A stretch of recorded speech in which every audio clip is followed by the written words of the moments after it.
Bam!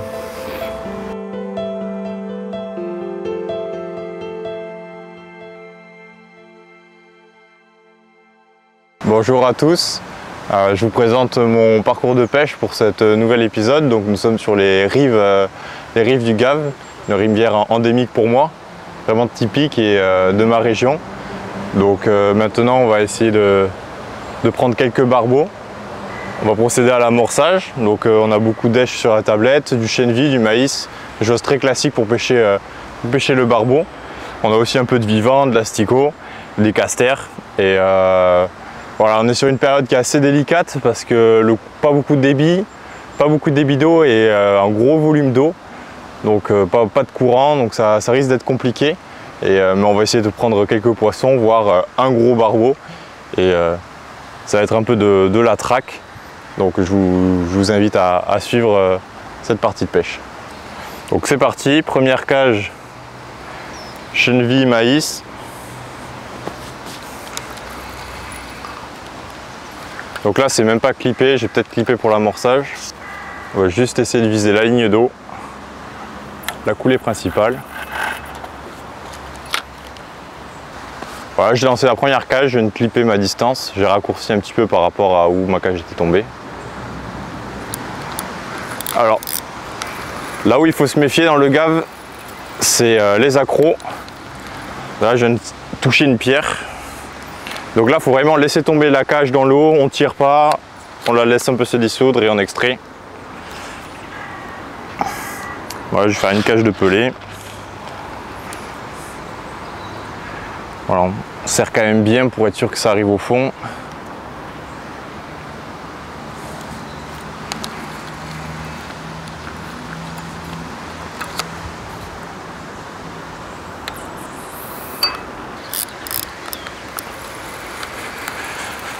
Bon, deuxième cage, j'ai toujours pas d'accro, donc pour le moment c'est déjà pas mal.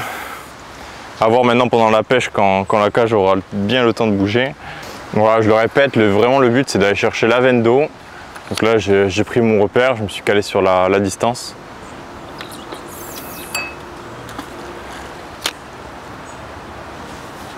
Donc là pour le moment je suis clippé, je vais voir pendant la pêche si je pêche les clippés ou clippés, à voir comment ça se passe, comment les poissons réagissent. Je viens de toucher le fond, il y a bien 4 secondes. Je pense qu'il doit y avoir bien ces 2-3 mètres d'eau. Ça va être assez violent hein, pour extraire la cage de là-dedans, là, pour être sûr que ça pas tiré, pas vraiment que ça parte à vertical. C'est pour ça que des grandes cannes, là j'ai pour amorcer, j'ai pris une distance en 4,30, 150 grammes, donc canne très puissante, très longue pour extraire la cage de l'eau. Donc, je voulais vous présenter le montage que je vais réaliser sur cette canne. Donc c'est une 4 mètres 130 grammes, donc une distance. Ça va être une de mes cannes pour pêcher aujourd'hui. Et on va utiliser ce fil de submerge. Donc c'est du 30 centièmes. Et ce fil a une propriété anti-abrasion. Donc c'est quelque chose qui va être utile pour pêcher ici. Donc, comme vous voyez, il y a des cailloux un peu partout immergés dans l'eau.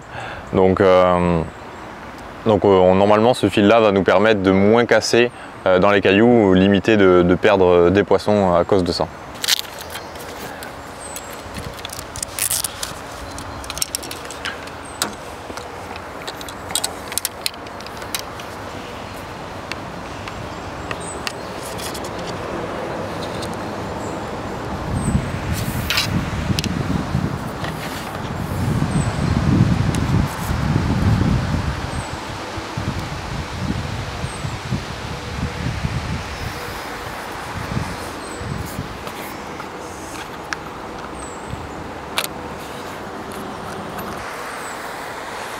Voilà, jamais une partie de plaisir de passer le fil dans les anneaux sans en oublier.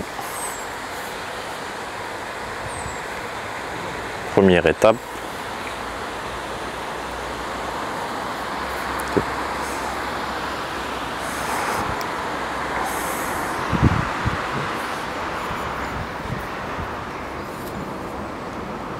Donc là, en corde de ligne, j'ai du 25 centièmes.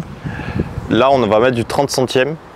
Donc c'est pas aberrant parce que au final le fil qui est le plus soumis à la contrainte, c'est le fil qui est dans l'eau au contact du poisson.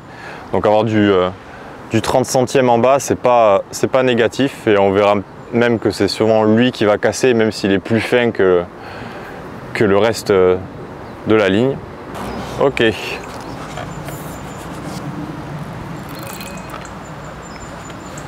Donc là on va être bon pour la deuxième étape. Du coup c'est faire le nœud de raccord. Donc vraiment ce fil a des propriétés pour mieux couler, plus résistant à l'abrasion, pardon. Donc normalement c'est des propriétés qu'on recherche ici. On va le tester. Voilà, quand je fais les nœuds de raccord, je fais toujours un nœud en 8 sur le fil le plus gros. Et après c'est le fil le plus fin qui va venir ligaturer. Donc là je passe mon fil d'abord en dessous, après en dessous, au-dessus. Il n'y a pas forcément d'ordre. Voilà, je serre bien mon nœud. Et là maintenant que c'est mon nœud qui va venir jouer le rôle de butée, je fais une boucle et je viens repasser en englobant le fil de départ. Je viens passer à peu près 5 fois. Faut pas venir trop passer parce que sinon plus on va torsader le fil, plus on va lui faire des tours et des détours, plus ça va le fragiliser. Donc il faut en faire le juste milieu, donc 5 à peu près, moi j'aime bien. Plus ça servirait à rien, c'est le nœud qui casserait, et moins c'est le nœud qui glisserait. Là je suis à 3, 4. Mouille un tout petit peu. Là je ne serre pas complètement pour le faire glisser en butée. Voilà, une fois que les nœuds sont rapprochés, là je viens tout verrouiller.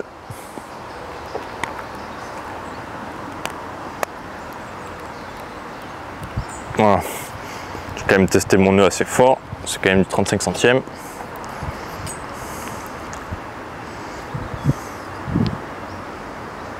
Hop, je viens couper les excédents.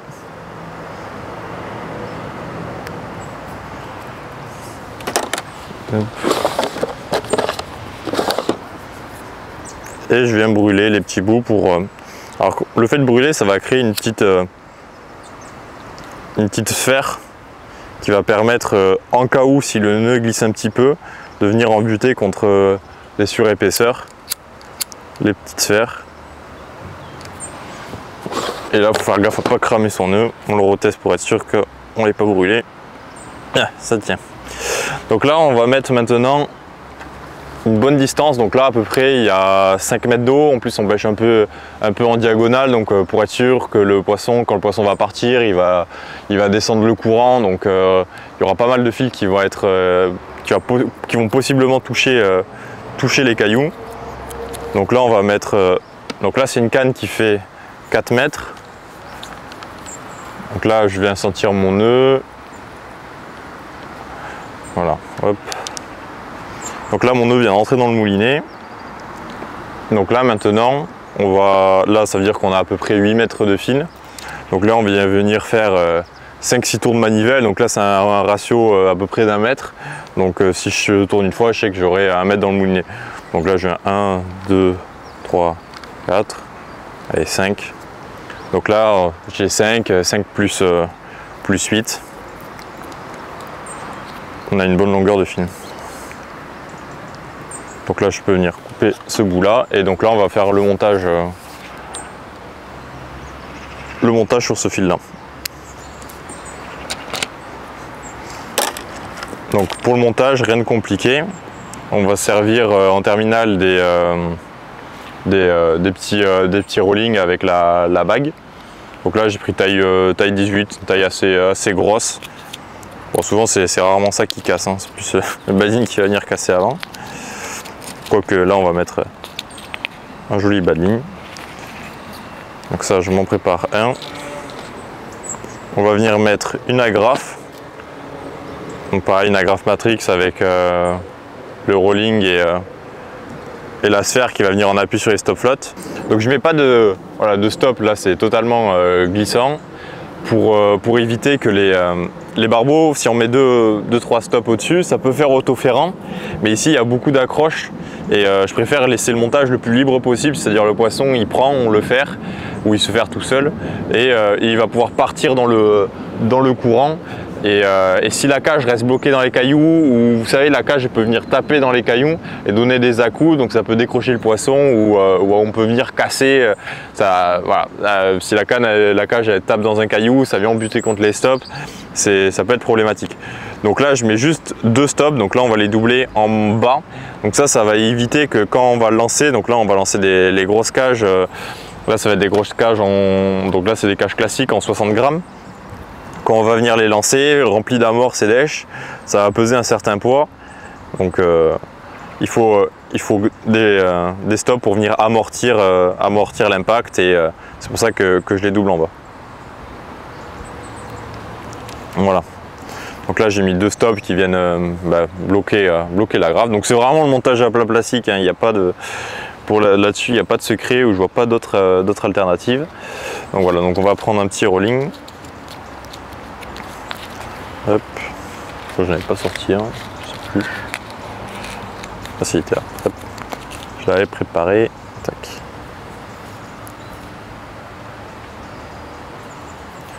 Voilà, donc là on va bien faire une jolie tresse. Donc là la tresse, il faut qu'elle soit assez grande, parce que les cages classiques, les carrés en 60 grammes, elles sont assez longues. Donc il faut au moins que la tresse soit plus longue que la cage plus la graffe. Ça, et après il me faut laisser. Donc là, il faut vraiment que là je viens contre moi pour bloquer, pour éviter que le rolling tourne, et venir faire la boucle la plus petite possible. Donc là je vais faire une belle tresse pour pas être embêté, pour pouvoir faire mon nœud. Et donc là je viens faire un nœud en 8. Donc là je l'ai pris comme ça. Là on vient passer le doigt, faire un tour. Voilà, et là on a un joli 8. Tac. Donc là on fait une tresse assez grande. Hop.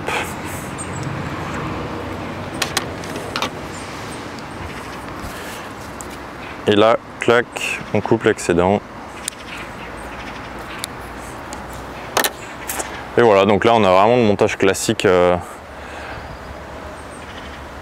du feeder. Feeder qui est à la base plus une pêche vraiment de rivière, et un peu à la méthode carpiste, hein, donc vraiment le montage classique pour moi. Donc là on a fini de faire le montage pour la deuxième canne. Donc celle-là elle est montée d'un Amix B2 en 20 centièmes, donc qui pêche au maïs et à l'asticot, donc des èches un peu plus light.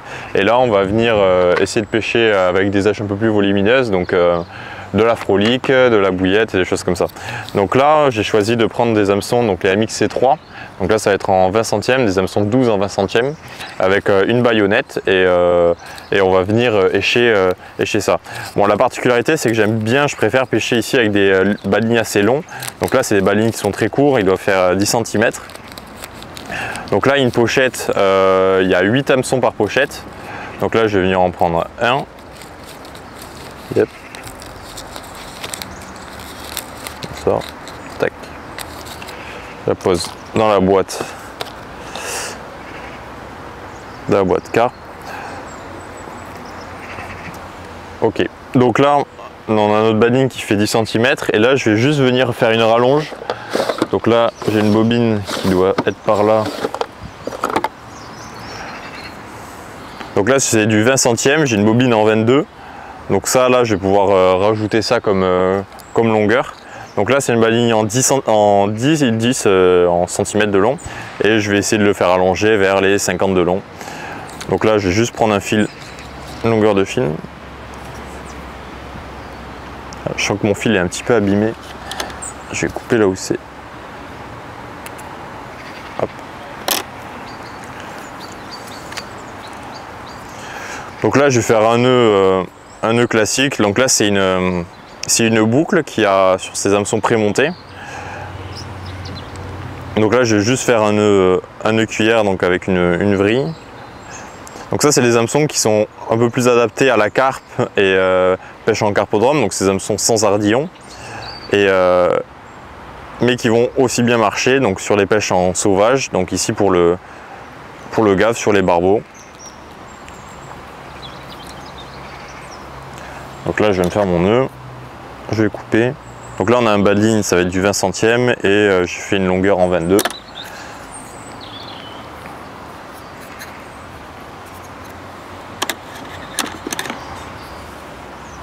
Donc là, on va couper à peu près ça. Tac.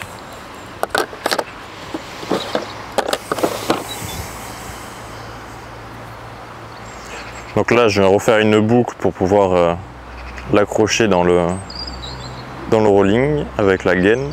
Hop, hop, et puis je recoupe mon excédent.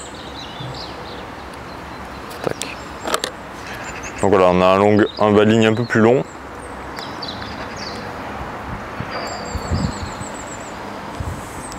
On va pouvoir l'accrocher. Tac.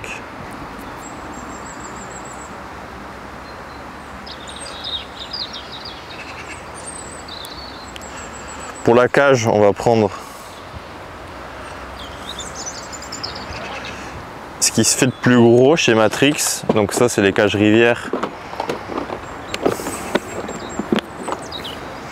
Et on va aller prendre donc le gros modèle, la plus grosse taille en 60 grammes. Donc là, c'est 45, donc 60 grammes. La cage classique pour apporter beaucoup de dèche et surtout pour pouvoir les expulser. Être sûr de pouvoir les expulser au fond.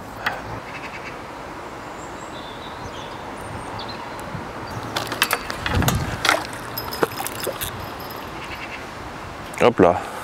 Bon, mes petites touches en direct, je vais poser la canne.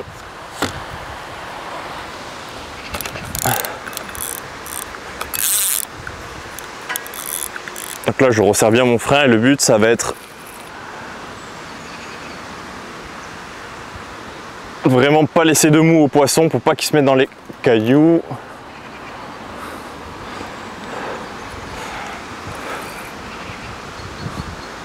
Donc là le frein est bien serré. Il faut laisser le poisson vraiment le sortir des cailloux, le laisser entre deux eaux, maximum possible, pour pas le perdre.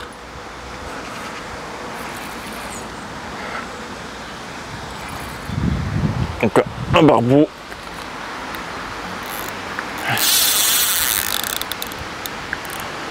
Voilà, donc là il faut vraiment jouer entre le laisser en hauteur entre deux eaux et pas trop tirer dessus pour pas casser le bas de ligne. Donc là on est sur du 20 centièmes, ça me laisse quand même une marge de manœuvre.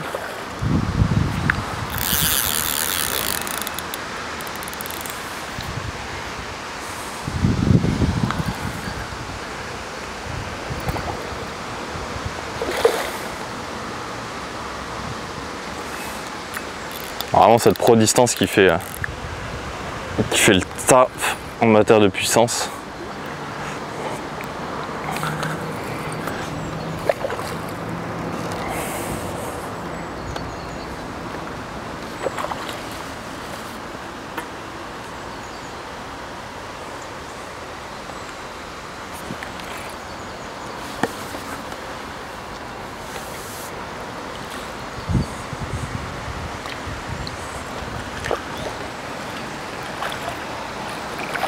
Ah, il rentre pas dedans.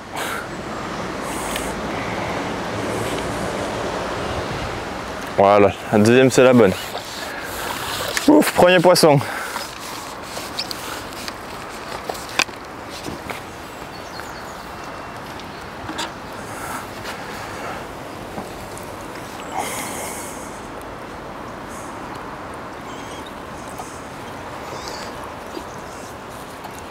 Hop là.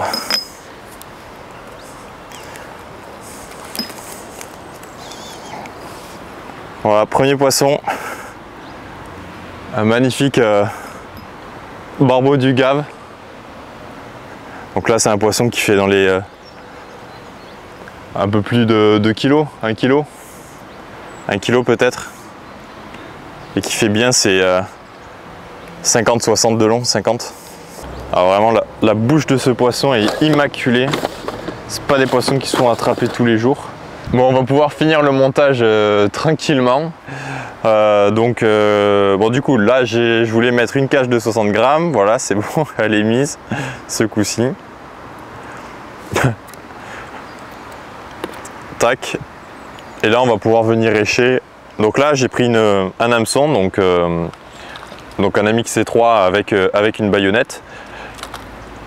Donc on va pouvoir venir lécher avec l'aiguille, donc l'aiguille Matrix.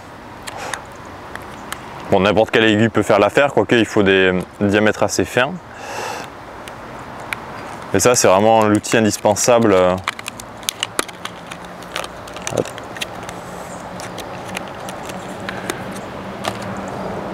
L'outil indispensable si on veut pratiquer ce genre de pêche, enfin ce genre d'échage. Donc là, la première étape, je vais mettre une jolie bouillette. Donc là, je vais faire un pré-trou dans la bouillette pour pouvoir après venir passer la baïonnette. Parce que si on ne fait pas ce pré-trou là, on va venir casser la bouillette en deux et on ne va pas pouvoir venir écher. Donc voilà, donc là on a la bouillette avec l'hameçon et on va voir si ça prend du poisson.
Bon, voici la fin de la pêche. Donc là, on va remettre à l'eau les poissons. Bon, j'ai essayé de les mettre en bourriche avec des contrôles réguliers pour voir si tout allait bien. Sinon, je les aurais remis à l'eau. Donc là, ils vont impeccables, ils pètent la forme. Donc là, vraiment, la clé, c'est de mettre la bourriche dans le sens de l'eau et de s'appliquer à que les conditions soient réunies pour que ça marche. Et on arrive à maintenir les poissons au calme et dans le noir. Et surtout dans le courant. Donc voilà, donc là on a fait une pêche, on a fait 5 poissons. Donc ça c'est le minot, le plus petit, qui a fait un très joli rush. Donc j'ai un très joli poisson tout en longueur. Il doit faire 500 grammes, mais très joli poisson. Hop.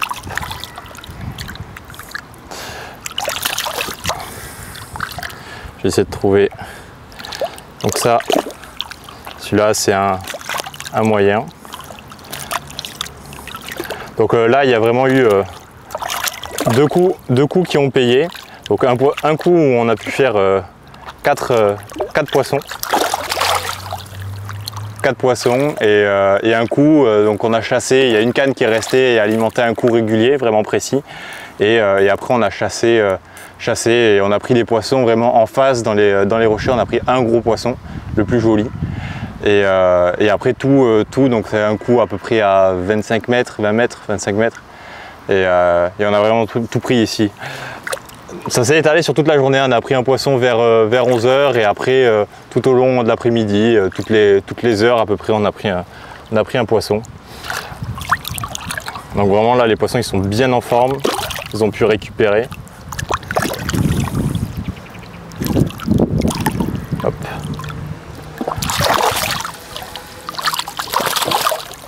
Voilà, bien vigoureux. Voilà, on arrive aux deux plus jolis.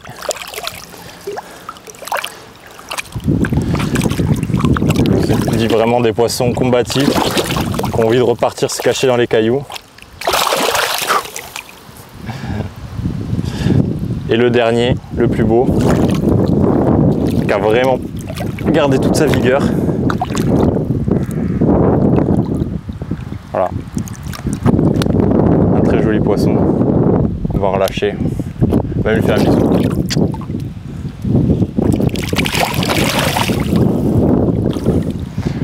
Et voilà, c'est fini. La bourriche est vide. Et voilà, donc on a passé une super journée, des poissons un peu tout au long de la pêche, donc on ne s'est pas ennuyé. On a chassé, on lançait un peu à droite, à gauche, et à pêcher avec 2 cannes, 3 cannes. Et il y en a 2 qu'on payait. Les montages, donc là c'était l'asticot, mettre un maïs, 4 asticots sur un hameçon 14, 16 et pêcher en 20 centièmes, donc c'était pas non plus la boucherie et des gros bas de ligne. Et voilà, toujours lever la canne à la touche, à la prise de contact pour faire monter le nez des barbeaux et éviter qu'ils se mettent dans les rochers. Une fois que le barbeau est entre 2 eaux, il y a moyen de batailler et, sans trop de difficulté avec des cannes, surtout des cannes longues et assez puissantes pour pas qu'on soit trop courbé et qu'on puisse bien extraire le poisson, et surtout les feeders des rochers. Voilà, on prend son temps, on extrait le feeder et on mouline canne haute. Voilà, donc ça c'est la pêche dans le Gave. Donc n'hésitez pas à vous abonner à la page Matrix pour suivre les actualités et les sorties des autres vidéos. Et aussi vous pourrez trouver cette vidéo sur la page YouTube Fish Matrix. Merci de m'avoir suivi, bonne fin de journée, au revoir.